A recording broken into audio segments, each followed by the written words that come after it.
We don't want to see a really radical abortion amendment put in our state constitution. This is about protecting our state constitution from out-of-state special interests. I didn't do it, and I wasn't involved in it. I didn't do it, and I'm not involved in it, are not the words of leadership. Our first job is to pass NDAA, and then we'll see what goes from there. 175 days until the Iowa caucus and 469 days until America decides on Election Day 2024. Welcome to Washington. I'm Ed O'Keefe. We're also just less than a month away from the first GOP presidential debate in Milwaukee. One big unknown, it's still unclear if former President Donald Trump will be there. Multiple Republican candidates say they've met the polling and fundraising qualifications set by the Republican National Committee to participate. The former president certainly has, but the former vice president, Mike Pence, is among those still working to make the stage. For more on all of this, Caitlin Huey-Burns and Finn Gomez join us now. Caitlin, of course, the CBS News political correspondent, and Finn, the CBS News political director.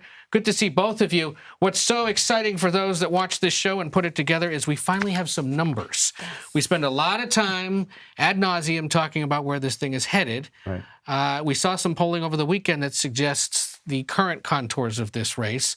Looking at the race in Iowa, according to this poll from our colleagues at Fox Business, former President Donald Trump up by 30 points now, some slippage there by Florida Governor Ron DeSantis.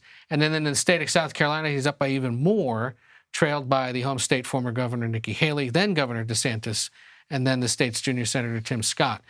And that suggests that that's essentially the ballgame right now, save for a few others who, thanks to a lot of media appearances and their own money, have earned their way onto the debate stage. Caitlin, though, it's a signal that there really is nothing stopping the former president despite his legal issues. Yeah, and I agree. It's good to have these polls. It's good to have early state polls because this is not a national primary.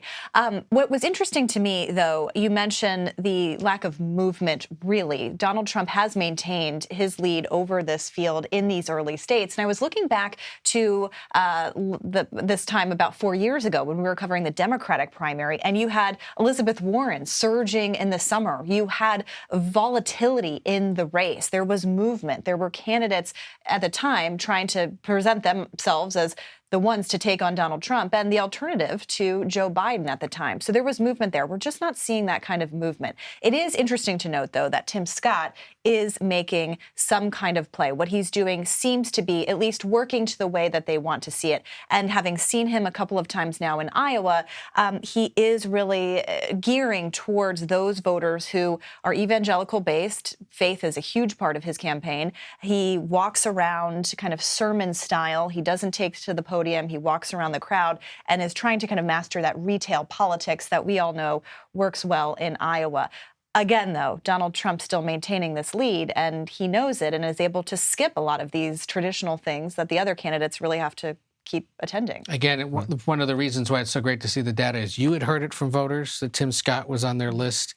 We'd heard it in our visits to South Carolina and Iowa, and now we're seeing it. Part of why he's on the move has to do with his advertising, right, Finn? That's absolutely right. And you've seen the only really movement that we have seen in these early polls, in these early state polls, has been Tim Scott. You know, you've seen him, he's only about 5 points behind in Iowa, as you mentioned, CHB, and he's made serious inroads with his faith voters. And yes, part of it, I spoke to some senior PAC members, the pro-Scott PAC, who have placed a $40 million TV and digital ad reserve through August, essentially. It's on top, through the fall, on top of the $7 million they already have to spend through August. That's a lot of money to spend on ads. And they're saying they're having this positive effect, this impact in these early states, especially in Iowa, South Carolina, and even in New Hampshire, we've seen some movement there by Tim Scott. But they primarily say their message, the senior advisors tell me their movement, they say, the Tim Scott advisors, is because his positivity is working, his positive message, in contrast to Trump and in contrast to DeSantis. However, some other Republican rivals to Scott, to DeSantis, to Trump say that may be the case. He has a high approval rating, 89% favorable among some Republicans in these polls. However, where's the substance, they say? Yeah. Where's the substance? So we're all gearing towards an event at the end of the week in Iowa, the state party's dinner. Most of these guys will be there in one way or another. There will be appearances before and after that. we have to watch and see how a Ron DeSantis, a Mike Pence, a Vivek Ramaswamy talk about Tim Scott to try to chip away at what he does. We'll watch that over the course of the week. The other interesting set of numbers that came out this morning are in regards to Ohio, and another issue, Caitlin, you've been following closely, and that is, of course, abortion rights or access to abortion services. The Buckeye State, the only one this year set to hold a statewide referenda on the future of abortion rights. And there's polling today to suggest what? Well, it's really interesting, and bear with us a little bit because there are some nuances to this. Basically, Ohio is likely to be the only state to have a constitutional amendment to protect access to abortion. That's expected to happen later this fall. But anticipating that, state lawmakers set a special election for August of this year, so in just a couple of weeks, to change the threshold to be able to get approval of a constitutional amendment. And that's all significant because we have polling out today that shows about 58% of Ohio likely voters support this constitutional amendment to protect abortion access. So 58%. The state legislature wants to ask voters in the special election to change that threshold to 60%. Yeah. So this has been a strategy. We've covered this extensively. A lot of money has been involved by a big Republican mega donor to try to push this special election forward. So if voters approve this measure in a couple of weeks to change the threshold, that 58% won't be enough to pass.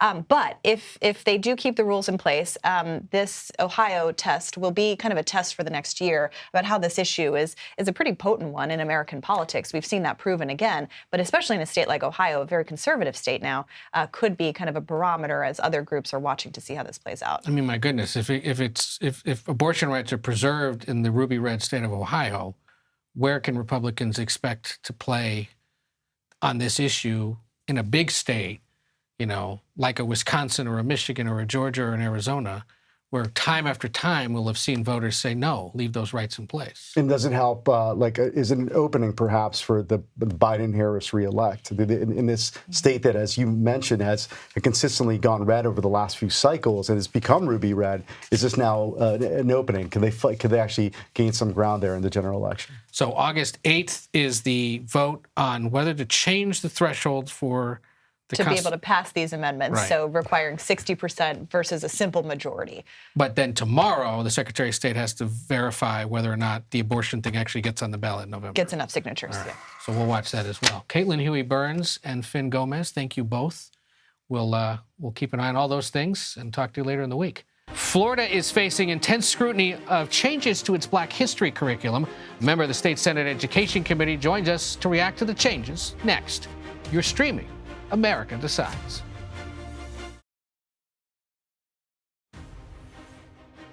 Welcome back to America Decides. There is national attention on Florida's new education standards that now include teaching middle school students that some enslaved people actually benefited from slavery. The new teaching guidelines are a result of legislation known as the Stop Woke Act that Republican Governor Ron DeSantis signed into law last year. The bill required the rewriting of the state's education standards. Part of the new standards say students should be taught about the, quote, harsh conditions enslaved people endured, but also, quote, how slaves developed skills which, in some instances, could be applied for personal benefit, unquote. Vice President Harris has seized on the issue in recent days in a series of appearances across the country. Last Friday, she traveled to Florida to draw more attention to the issue, and today in Chicago, she condemned the changes yet again. And for these extremists, that was not enough. They now push forward revisionist history. They push propaganda. They suggest that enslaved people benefited from slavery as they insult us in an attempt to gaslight us. Well, we will not have it. Governor DeSantis was asked about the new education standards on Friday while campaigning in Utah. He said this. You should talk to them about it. I mean, I didn't do it, and I wasn't involved in it. But I think what they're doing is I think that they're probably going to show some of the folks that eventually parlayed, being a blacksmith into doing things later in life. But the reality is all of that is rooted in whatever is factual. They listed everything out. And if you have any questions about it, just ask the Department of Education. Well, we did ask, and we had hoped to speak today with Florida Education Commissioner Manny Diaz Jr. about these changes. CBS News has followed up several times today and received no reply. If and when they do reply or consent to an interview, you'll see it here. But we do have a critic of these changes with us tonight, Florida Democratic State Senator Chevron Jones, who represents part of Miami-Dade County and is a member of the state Senate's Committee on Education, joins us now. Senator, thank you for being with us. I know you've expressed concern with these standards. Other language in it, I've got about the first 21 pages of the new standards here, which have to do with African-American history. And I believe it's on page 17 that the standards say if high schoolers learn about race massacres, teachers must include, quote, acts of violence perpetrated against and by African Americans. In essence, suggesting that, yes, things happen to African Americans, but they may have also committed acts of violence. You serve on the state Senate's Education Committee. How troubled are you by that, by what it says about how slaves may have benefited from being enslaved? First, thank you again for having me. And I continue to have to check to make sure it's 2023 and not 1963 with some of these policies that we're dealing with in Florida. It's a shame that I even have to say this, but slavery just was not a benefit to the enslaved. This idea that slavery was a benefit to the enslaved is absolutely asinine. Teaching that they gained skills from slavery just totally implies they didn't have skills to begin with, which is insane. They brought a knowledge and were not compensated for it. It's appalling, but it's also not surprising because this is the very same administration that for the past 6 months they did away with the African American studies through the College Board. They did away with what you can and cannot say when you're teaching African American studies. So there's no surprise to me that we have landed here today and that the department is trying to walk back their comments because they know what they did was wrong and disgusting. Now, and we should point out, this is about a 215-page document that lays out all sorts of social studies curricula for grades kindergarten through 12th grade. The two things we've called out are 21 pages of suggested things on African-American history, including teaching first graders about African-American artists, teaching older students about African-Americans who demonstrated heroism and patriotism, and it includes Booker T. Washington, Jesse Owens, President Obama. It's these two and other things said about slavery and violence to or against African Americans that has caused this grave concern and drawn so much attention. What do you make of Governor DeSantis now saying that he isn't to blame for this? Well, Governor DeSantis is the governor. He has been the same one over the last few years who has been wanting to be the governor. He wants to be the Chief Justice. He wants to be the Speaker of the House, Senate President. Yeah, he has been leading with a strong hand.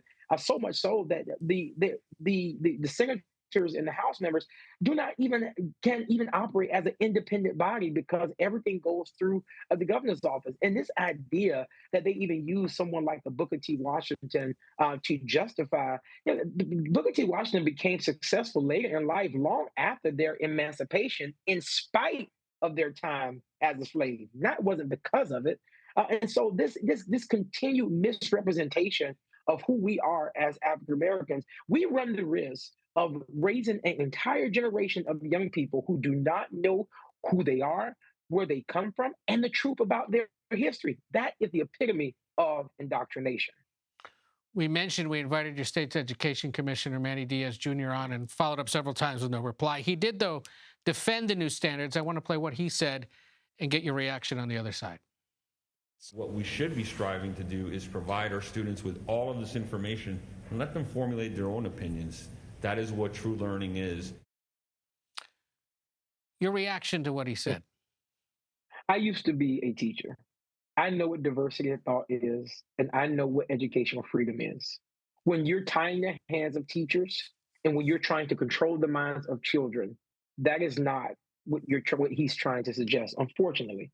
And so I will say that I did speak with the commissioner today, And I'm proud that he's going to come have a conversation with the community, because the community is outraged. People are rightfully angry right now, and they want to be heard first and foremost. Now's the time to start that dialogue. So that's why I'm excited to announce first right here that we are currently in the process of organizing an event with Commissioner Diaz where he can address the community's concern directly with them at the historic Antioch Missionary Baptist Church. That's going to take place on August 10th at 7 o'clock p.m.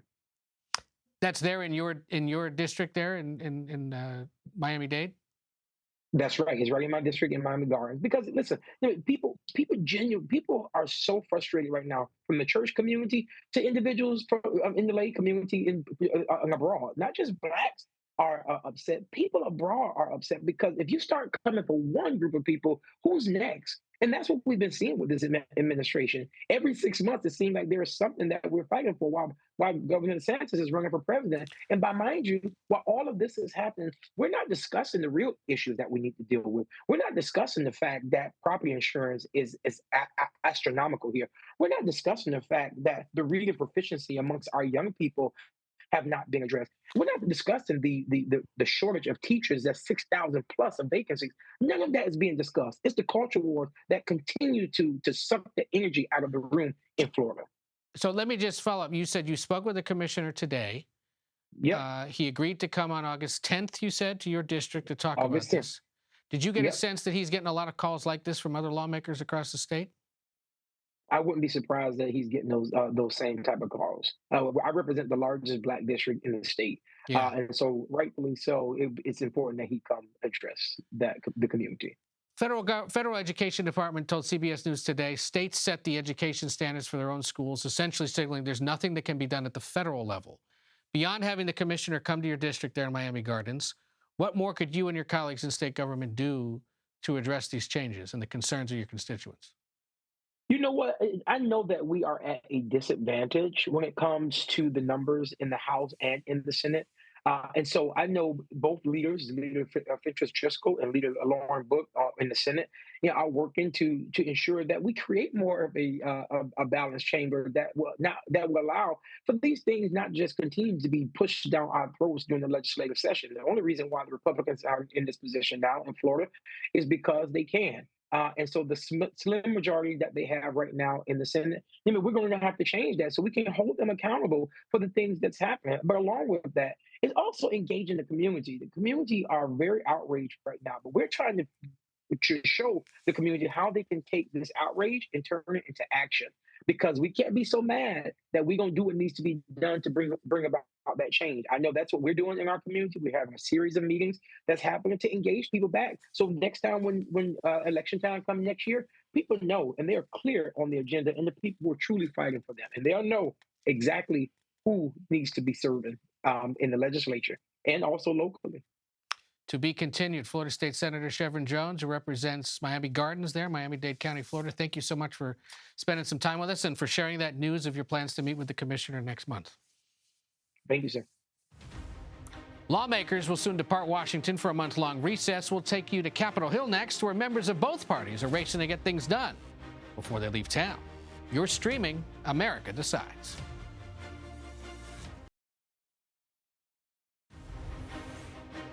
Welcome back to America Decides. The clock is ticking on Capitol Hill because, barring any last-minute changes, lawmakers are scheduled to break for their traditional August recess even before August on Thursday night. There's still plenty left on the docket, including ongoing hang-ups over the bill that sets Pentagon policy. Dozens of nominees have yet to be confirmed by the Senate. There's other issues regarding the FAA and other must-pass legislation. CBS News congressional correspondent Scott McFarland joins us now from Capitol Hill, where he is tracking all of it. Scott, good to see you. Perhaps the most pressing matter, at least for the Senate this week, is that bill regarding Pentagon policy. They call it the NDAA up on Capitol Hill, not to be confused with the Collegiate Athletic Association. But tell us what's at stake there, what's in it, and why the Senate wants to get it done before they leave.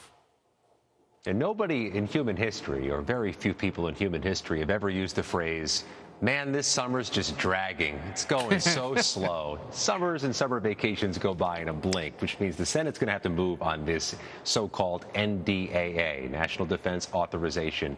It's something that Congress must pass, one of those few things that has to get done.